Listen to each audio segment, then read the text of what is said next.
오늘 말씀은 이제 하나님께서 이제 사무엘을 준비시키시면서 주셨던 말씀입니다. 먼저 주님이 이렇게 말씀하시지요. 내가 나를 위하여 충실한 제사장을 일으키리니. 주님 말씀이 이겁니다. 내가 나를 위하여.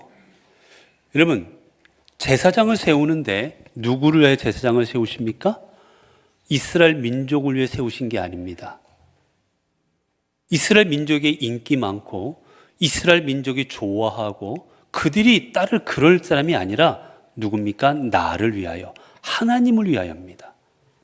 하나님께서 사람들을 세우시고 하나님의 일꾼을 세우실 때는 하나님을 위하여 세우시는 거예요. 사람을 위해 세우는 게 아닙니다. 우리가 가끔 여기에서 실수합니다. 사람을 위해 세우려고 하고 사람을 보고 하려고 그러니 잘못된 일들이 생기는 거예요. 언제나 하나님을 위하여 제사장에 서 있는 겁니다. 자, 그런데 어떤 제사장을 세웁니까? 주님께서 충실한 제사장을 일으키겠다라고 하십니다. 이 충실하다라는 말은 몇 가지 의미가 있는데 어떤 의미냐? 첫 번째는 이 의미가 있어요. 첫 번째는 세우다, 세움을 입다. 즉 하나님 앞에 충실한 제사장은 어떤 사람입니까? 먼저는 하나님이 세우신 제사장이에요. 하나님께서 직접 택하시고 하나님께서 세우시고 하나님께서 이끌어 가시는 그 사람이 충실한 제사장인 겁니다. 여러분, 우리가 여러 가지 직분을 감당하고 있습니다. 이 직분이 어디로부터 주어진 겁니까? 하나님으로부터 주어진 겁니다. 하나님께서 당신을 위해서, 하나님을 위해서 직접 우리 한 사람 한 사람을 이 땅에 하나님의 사람으로 세우셨습니다. 이것을 기억하는 사람이 하나님 앞에 충실한 일꾼인 겁니다. 자, 그 다음에 또 어떤 사람이냐? 충실하다는 말에는 든든하다라는 뜻이 담겨 있습니다. 든든하다. 하나님께 앞에 충실한 일꾼은 하나님이 보시기에 든든한 사람인 거예요. 여러분은 어떤 사람을 볼 때 든든하십니까? 누구를 볼 때 든든하세요? 듬직하세요? 믿을만하세요? 이 든든하다라는 말은 믿음직스럽다라는 뜻인데 어떻습니까? 덩치가 있으면? 네? 덩치가 있거나 몸에 듬직합니까? 방금 말씀드린 것처럼 여러분, 든든하는 건 내가 믿음직스러울 때 든든한 겁니다. 아, 저 사람에게는 일을 맡기면 제대로 해내겠구나. 아, 저 사람에게 일을 맡기면 딴짓하지 않겠구나. 아, 저 사람이 일하면 성실하게 하겠구나. 믿음이 있을 때 그때 든든한 거예요. 하나님께서 오늘 우리를 하나님의 충실한 제사장으로 우리를 누군가를 세우신다, 여기고 계시다라는 말은 우리가 하나님 앞에 믿을 만한 사람이 될 때 그렇게 그 말이 우리에게 쓰여질 수 있는 겁니다. 자, 그 다음에 이 말에는 또 어떤 단어가 담겨져 있느냐? 충성되다라는 뜻이 담겨져 있습니다. 충실하다라는 말에는 충성되다라는 뜻이 있어요. 그 말인지 무엇인가?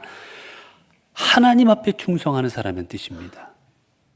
하나님께서 내가 나를 위하여 충실한 제사장을 세웠다라는 말은 누구를 위해 충성합니까? 하나님을 위하여 충성하는 겁니다. 이스라엘 민족을 위하여 충성하는 게 아니에요, 여러분. 자신의 앞에 제사드려 와서 제사드려 달라는 그 이스라엘 백성들에게 충성하지 않습니다. 하나님께 충성하는 겁니다. 오늘 주님의 사명을 맡은 여러분들은 누구에게 충성하십니까? 하나님께 충성하는 겁니다. 우리는 사람을 보고 살게 돼요. 그러다 보니까 자꾸 사람에게 충성하려는 마음들이 있습니다. 사람을 보고 일하다 보면 사람에게 인정받고 싶은 마음도 있고, 그런데 우리가 궁극적으로 우리는 하나님께 충성하는 것이고 하나님께 인정받는 겁니다. 그런 사람이 하나님께서 나의 충실한 제사장이라는 칭호를 받을 수가 있는 겁니다. 자, 이 하나님 앞에 충실한 제사장은 어떻게 일을 감당해 나갑니까? 오늘 본문에 보니까 주님께 이렇게 말씀하시지요. 그 사람은 내가 내 마음, 내 뜻대로 행할 것이라. 내가 나를 위해서 충실한 제사장을 세울 건데 그 충실한 제사장이 어떻게 일을 감당합니까? 누구의 뜻대로? 하나님의 뜻대로 한답니다. 충실한 제사장은 자신의 뜻대로 하는 것도 아니에요. 그렇다고 해서 이스라엘 민족의 뜻대로 하는 것도 아닙니다. 오직 누구의 뜻대로 합니까? 하나님의 뜻대로 합니다. 우리가 하나님을 섬기면서 많이 범하는 우 중에 하나가 잘못된 것이 무엇이냐면 내 뜻대로 하면서 하나님의 뜻일 거라고 생각하는 겁니다. 돌아보면 내 뜻이에요. 돌아보면 내 생각입니다. 그런데 우리는 하나님의 뜻이라고 생각하고 일하려고 합니다. 여러분 그런 경우도 많죠. 제가 가끔 상담하다 보면 그런 분들이 있어요. 목사님, 교인들이 이런 말하고 저런 말하고 이런 말 합니다. 막 이런 분들이 있어요. 근데 제가 가만히 듣다 보면 그분이 그 말하는 거예요. 그러면서 다른 사람 핑계 댑니다. 다른 분들이 이렇게 얘기하고 있다고. 다른 사람들이 이렇게 얘기하고 있다. 그런데 보면 그분이 말하는 거예요. 그러면서 다른 사람으로 얘기했죠. 우리가 하나님의 일을 할 때는 물론 사람들을 통해서 하나님은 일하십니다. 사람들 가운데 역사하십니다. 그런데 그 모든 이루어가는 모든 일들은 오직 하나님의 뜻대로 하는 거예요. 예배가 그렇고 교회 운영이 마찬가지입니다. 많은 사람들이 모이면 사람들이 원하는 대로 자꾸 가려고 합니다.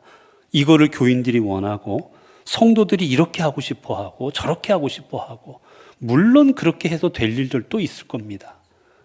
물론. 그러나 궁극적으로 신앙생활이라는 것은 성도가 원하는 대로가 아니라 하나님이 원하는 대로 하는 겁니다. 내가 눕고 싶어도 하나님 앞에 제대로 앉아서 예배드리고 내가 내 마음대로 이것을 행하고 싶어도 하나님께서 저렇게 하라고 하면 저렇게 행할 수 있어야 되고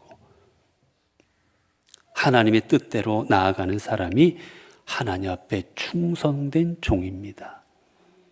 여러분 그렇기에 여러분께서 어떤 직분이시든 아니면 어떤 사명이시든 여러분이 맡은 게 있으시다면 그게 작든 크든 그 모든 것은 하나님의 뜻대로 이루어야 함을 꼭 기억하시기 바라요. 큰 일만 하나님의 뜻대로 하고 작은 일은 내 마음대로 아닙니다. 작든 크든 다 하나님의 뜻대로 감당하는 겁니다. 그래서 우리가 늘 성경을 알아야 돼요, 여러분. 성경을 가까이에서 하나님의 음성을 늘 듣는 삶을 살아갈 때 하나님의 뜻이 이것이겠구나. 하나님께서 이러한 것을 내게 원하시겠구나. 우리가 그 길로 나아갈 수가 있는 겁니다. 자, 우리가 이렇게 나아갈 때 하나님께서 어떤 은혜를 주십니까? 오늘 본문에 보게 되니 이렇게 말씀하시죠. 내가 그를 위하여 견고한 집을 세우리니. 우리가 하나님 앞에 충성된 종으로 하나님 앞에 충실한 사람으로 나아가게 될 때, 그래서 하나님의 뜻을 이루어가는 삶을 살아가게 될 때, 하나님의 뜻대로 살아갈 때 하나님은 우리의 집을 견고하게 하십니다. 여러분들 감당하시는 일들이 내가 열심히 했는데 하루아침에 수포로 돌아가기를 원하시는 분이 혹시 있으시겠습니까? 내가 건강을 위해, 내 미래를 위해 내가 열심히 일하고 노력했던 것들이 다 허물어져 버리고 마는 걸 좋아할 사람은 누가 있겠습니까? 우리는 모두 내가 감당하는 일들이 견고해지기를 원합니다. 근데 그 경고는 누가 경고케 해주십니까? 하나님이 하십니다. 내가 원한다고 되는 게 아니에요. 여러분, 이제 우리가 농사도 짓고 그러면 어떻습니까? 봄부터 농부가 열심히 농사를 지어요.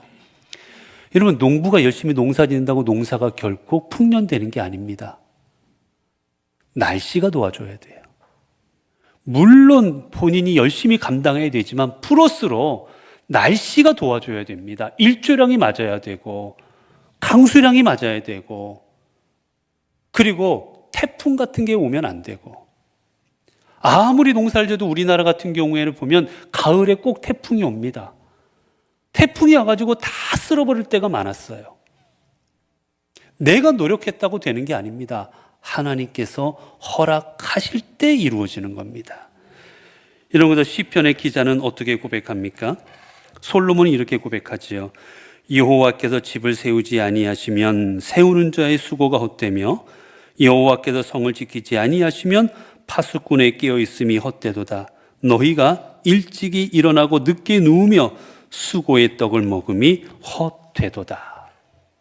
여러분, 하나님께서 지키지 아니하시면 우리가 감당하는 모든 일들, 지키고자 하는 일들 헛될 수밖에 없는 겁니다.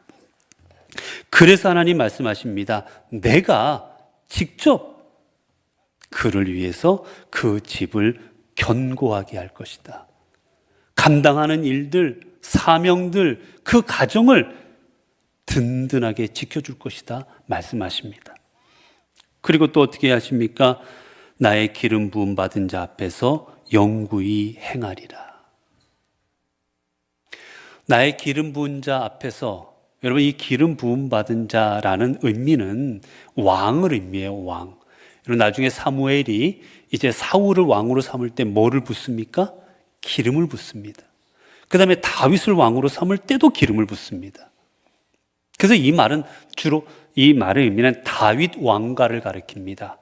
다윗의 왕가가 계속 연결되잖아요. 그래서 다윗 왕가에서 너희의 그 제사장의 가문이 영원토록 제사장의 직분을 감당할 수 있도록 하겠다. 이것은 사독 가문에 대한 하나님의 말씀인데, 어찌됐거나 우리가 감당하는 그 모든 일들이 잠깐 있다가 없어지는 일이 아니라 영원토록 그 일을 감당할 수 있도록 하나님께서 도와주시겠다라고 말씀하시는 장면입니다.